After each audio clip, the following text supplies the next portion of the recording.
Well, good morning. I'm Marcia Vanderwoude, Senior Adjunct Professor of Personal Finance at Grand Valley State University. I'm a financial advisor for almost 40 years now, and I have also had a real estate license for 32 years, ever since Merrill Lynch owned a realty company. And so we are going to talk today about 1031 exchanges. This is Susan Shively. She will tell you about herself.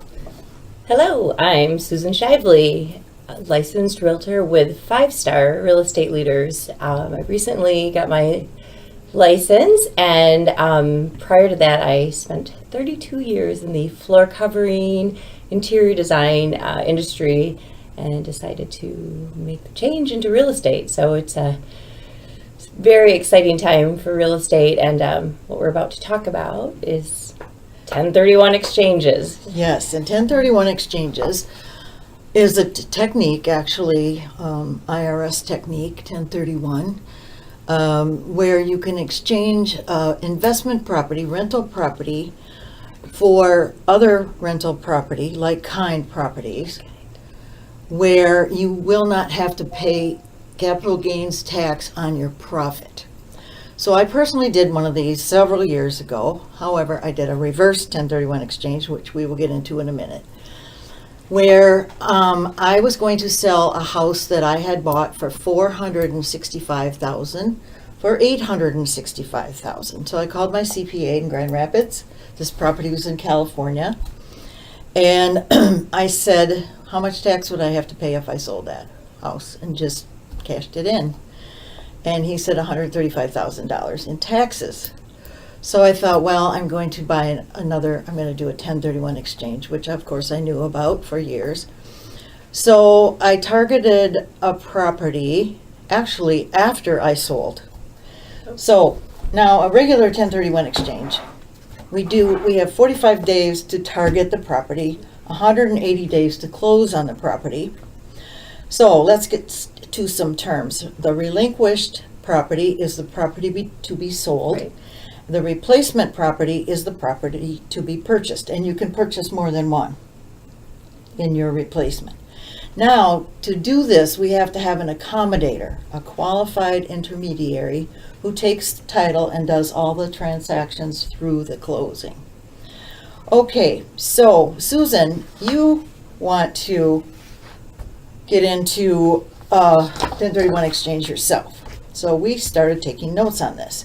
You have a home in the northeast end of Grand Rapids. Correct. That you would like to sell. Yes. So tell us about that property. So the house has been a rental for 4 years. I never lived in the property. So therefore, if I sell it, I will be paying capital gains on it. So I am thinking that doing a 1031C exchange might be a better option, because let's face it, taxes, anytime we can avoid them, Right. I say let's do it. So Now, and so we can keep doing this our whole lifetime. Correct. You can keep doing this so that when you die, actually nobody will pay tax because your heirs will get a step up in basis, they call that. So the property will be worth what it is at death, your death. So if they sell it, they won't have any capital gains. Correct.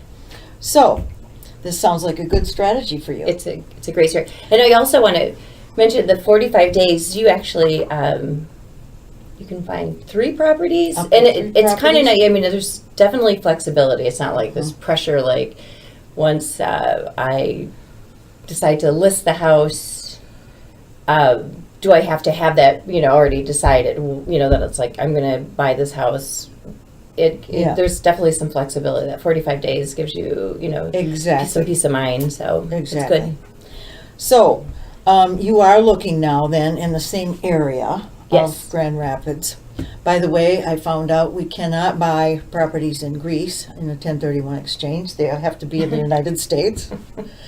So, okay, so you are looking now in that same area. Have you found any that were of interest to you now that you think would be good investment properties you could get good rental income on? Definitely. I actually have some clients right now that I'm looking for them in the same price range. So the things they're not interested in, I become interested in. So yeah, there's Exactly. definitely homes out there. So have you found any company that can be the accommodator for you? I just did some research and I found out that First American Title Mhm. and Chicago Title are two local companies. So we would want to call them and see if they can handle your 1031. Right. And how much do you think they would charge?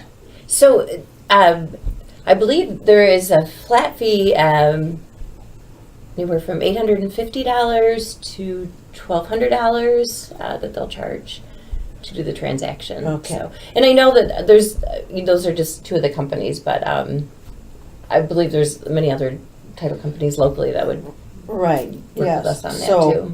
that would be a good thing to do next, is to find your title company that's going to do this for you. I ended up doing a reverse 1031 exchange, which means that I sold first and then located the replacement property. And Old National was the title company, and they charged me $10,000 because it was a reverse 1031 So, exchange, which is Note more to self: don't do expensive. reverse. That Right, is like right, exactly. So, as far as everything is concerned here, do you think this is a good strategy for clients to use, your clients to use as well? If they have if it's a rental property, absolutely. I Right. actually have a client that they've had rental properties for, if I say 40 years, and this is how they have done every transaction. Is it So the minute 1031? they sell something, they have something else targeted that they buy, and this just, it just keeps them going, and they've done very well with it. But again, if it's a rental, and you really want to stay, in the industry of having rentals, and it's a great opportunity. Right. But then again, if you just decide you want to get out of it and Right. you just want to sell it, then the capital gains will come into play. And we also have to make sure that you know, as our viewers, that you cannot do this on your primary residence. It has to be investment property. And you can read about this in my book, Savvy Women, Smart Choices. There's a story of my actual 1031 exchange, and it's a smart choice, 1031 tax deferred exchange. As a financial advisor, I think this is an excellent way to make money. I agree. Do you agree? 100%. Yep. And taxes. Okay, you can contact me by calling 616-844-5073, and you can contact Susan by calling. 616-293-2674. Thank you very much.